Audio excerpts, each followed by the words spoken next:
And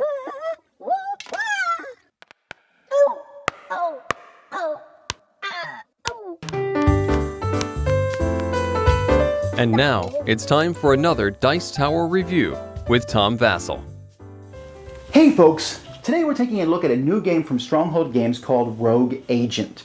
Now, Rogue Agent is essentially Blade Runner, the board game.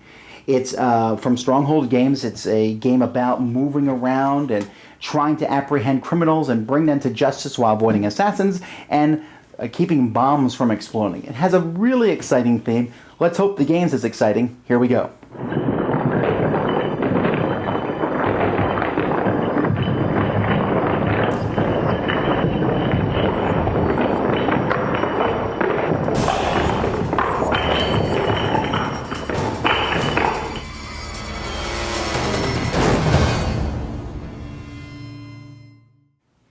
The board setup is variable. You have the headquarters in the middle, but there's these numbered spots which are placed randomly in different spots. You build kind of like a pyramid shape like this, and then there's these other places here. The training center, and the gun depot. There's different precincts. Here's the police officer, who incidentally is the coolest model of the game. I want to be the police officer. And then here's your guy who's kind of doing the Matrix move here as he's getting ready to dodge bullets. Each player also has a player board in front of them, and on their player board, these top three rows are supplies. This is how much gas you have, how many bullets you have, and how much deductive skill you have, I guess. And down at the bottom are like upgrade tracks. So you can upgrade your car, your gun, or your sunglasses, how cool you are. And when you get to different spots, you will get special abilities. Like once your car gets there, you have an extra movement phase. Once you get there, you take less damage when you're moving into areas. These give you extra dice on attacks. That gives you less damage from explosions and things. And so there's different special abilities. And then you have another place over here where you keep track of your life. And when you get down there, then you are temporarily dead. This here is used to defuse bombs. And over here, we keep track of how many points each player has and what turn it is. After 6 turns, the game is going to be over. At the beginning of each round, you're going to pull a certain number of tokens from the bag, depending on how many players. So in a 3-player game, you'd bring out 3 tokens. When you bring out a token, like for example, this is a bad guy, and so I'll roll a die to see what precinct he goes in. So he goes in precinct 2. So I put him here. I will then draw a card from the criminal deck, and I'll place that near the board and put the other 2 token on it, so that, oh, I'm sorry, 4. I'll put the other 4 token on it so that players know which bad guy matches with which one. Then I reach into the bag and I pull a bomb. So after I find the spot that I'm going to put the bomb, I roll the die again, and on the die is basically the number of how much time is left before it's time to defuse that bomb. So let's say I roll a 3 and I put that on top of the bomb. And then I reach in the bag again, and there's different things I could pull out, but the 3 things are criminals, bombs, and then assassins. So the assassin, I roll a die and place him on a spot. It's then time for each of the players to take a turn. So on a player's turn, they can take several actions. There's 2 justice actions that you can take. And the justice actions are limited, and then you can take as many other actions as you want, which are mostly just going to be moving around. Moving around is possible to do. You basically can just move 2 spaces to an adjacent spot. So if I move, or if I upgraded my car, I can move 3, so I can move 2 spaces away. When you move, it's free to move, but if you would like to move multiple times on your turn, then you're going to have to spend gas to do so. You can also investigate. If you're in a spot where a criminal is, you can investigate that card. You have to spend evidence based on here, 2 evidence to look at it, and that will let you look at the card, and looking at the card lets you know what kind of bad guy this card is. It also lets you put a token on it to show that you've investigated who that bad guy is. Now the actions that you take, the ones that you can only have 2 per turn, the justice actions, one of those is going to be to get resources. Many different spots on the board have dice on them. So for example, if you're in Cheng's garage, you're going to roll 3 green dice and 1 black dice. So you're going to roll these, and these are the resources that you get. Now you get 1 re-roll when you're rolling for resources. So I don't want all these X's, so I got 2 X's. So in this case here, you will move the tracks of the different things that you roll. So let's say I rolled a gas station, I would get 1 gas. If I rolled this, I get 1 piece of evidence. If I roll the car, I would move up on the car. If I roll the sunglasses, I move on that. If I roll a health token, I get some health back. If I roll an X, I can put that with something else and take 2 of that. So here I would get 2 gas.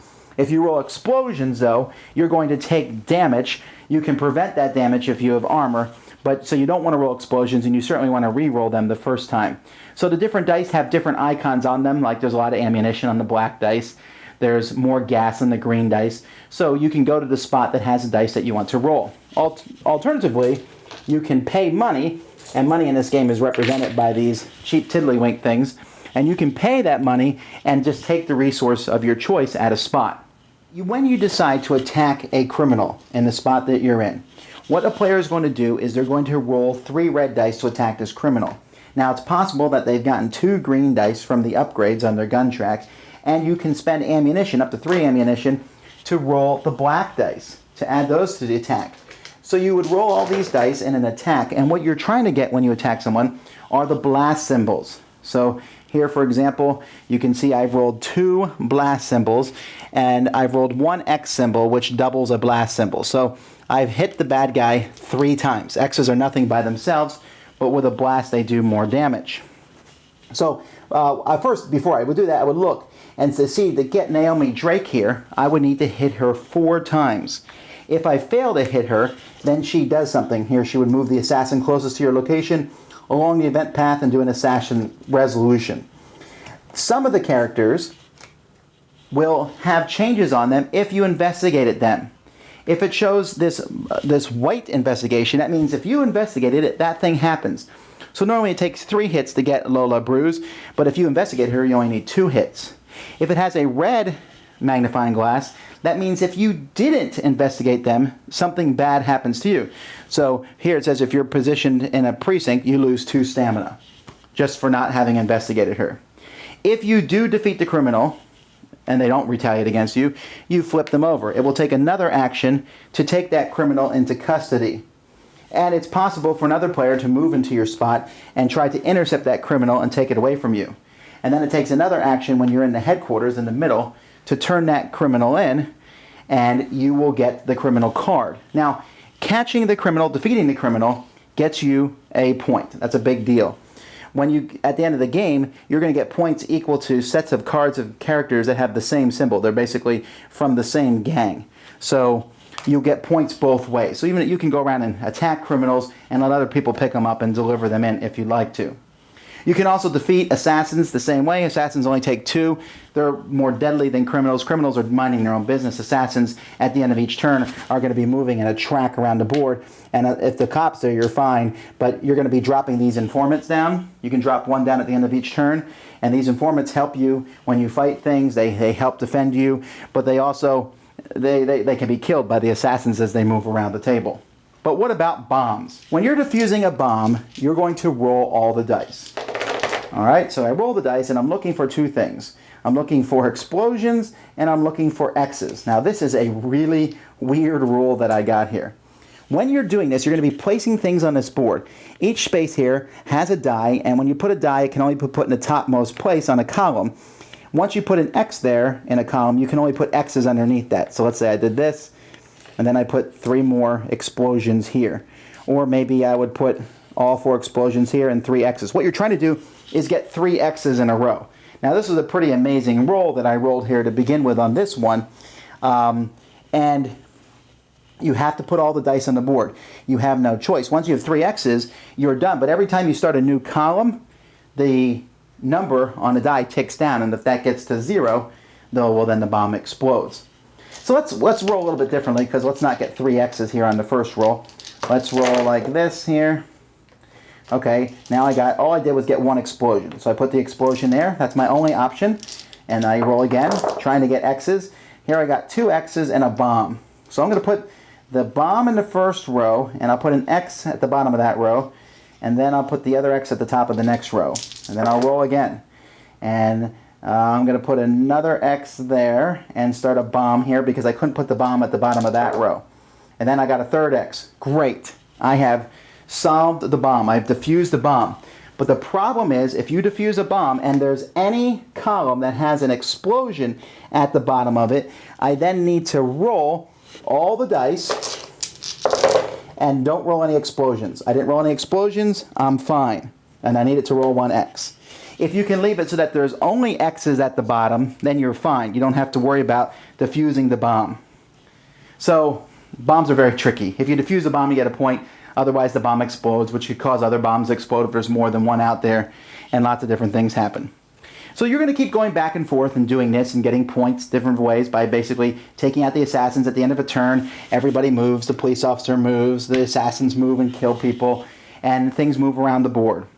There is another way to play the game where essentially players will be given these discs, and some of these discs are Android discs, and it's possible that some players are androids. And androids on their turn can try to attack a location so that they can blow that location up. Androids and humans can also go around and attack one another, and it becomes kind of the game of first figuring out who the androids are, and secondly, trying to go and kill them, or if you're an android, just cause massive destruction and mayhem as you move around. By the way, these little skulls here are little spots that can hurt you as you travel through them, and there's a lot of other little minor rules that I didn't mention, but that kind of gives you an overview of how the game works. Now, I was kind of brief there, but essentially the game's played very differently. I mean, in the one, you're sitting around like, who's an android? And once you figure out who the androids are, then it's just all-out war. In the other one, you're just basically going around trying to capture criminals. You kind of affect each other, like you can steal somebody out of someone else's custody, but for the most part, you're doing your own thing, which can be really annoying if the guy next to you defuses a bomb and decides that it blows up and it affects you and you die. And when you die, you lose a point, and I don't like this game. I'll tell you why. There's some parts of it that are really cool. Using your sheet, keeping track of your resources, rolling dice for resources, that's fantastic. That's fun. Going around and catching the criminals is less so because it's just sheer luck. Sure, you can try to mitigate your luck. You can add extra dice in, you can spend ammunitions, but it's just luck. And I'm telling you, with as few points in this game as there is, I mean, there's not that many points in the game. The points are from defusing bombs, defeating assassins, beating criminals, and then from having sets of different criminals at the end of the game. But it's just luck, and some of these criminals are stinking hard to beat.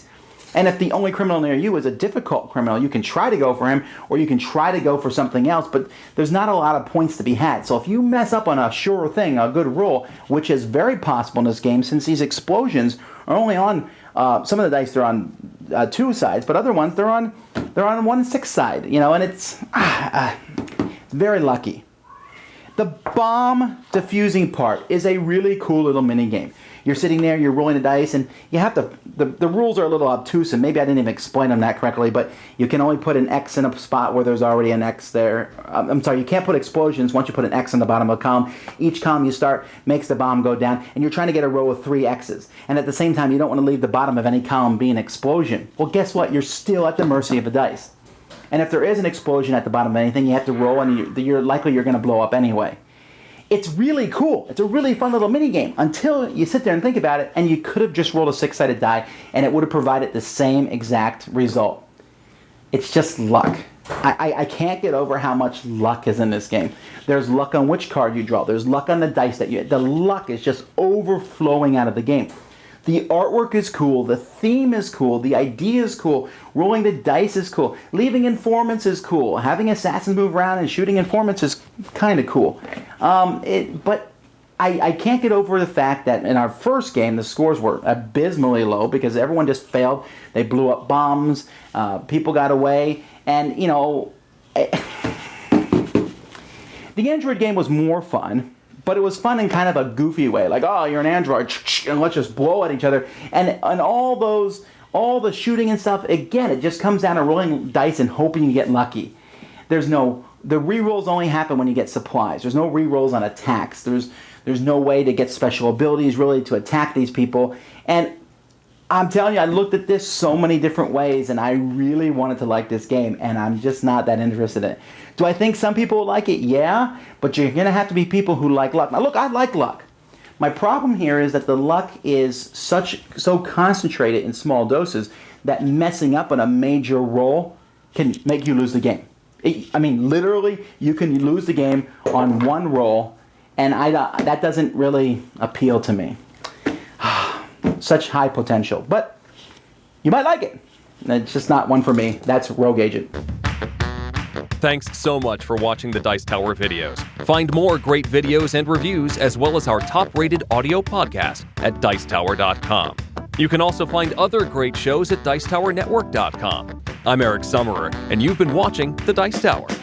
The Dice Tower is sponsored by Cool Stuff Inc., where you can find great games for great prices. Cool stuff in stock. Check them out at CoolStuffInc.com. Shut the door!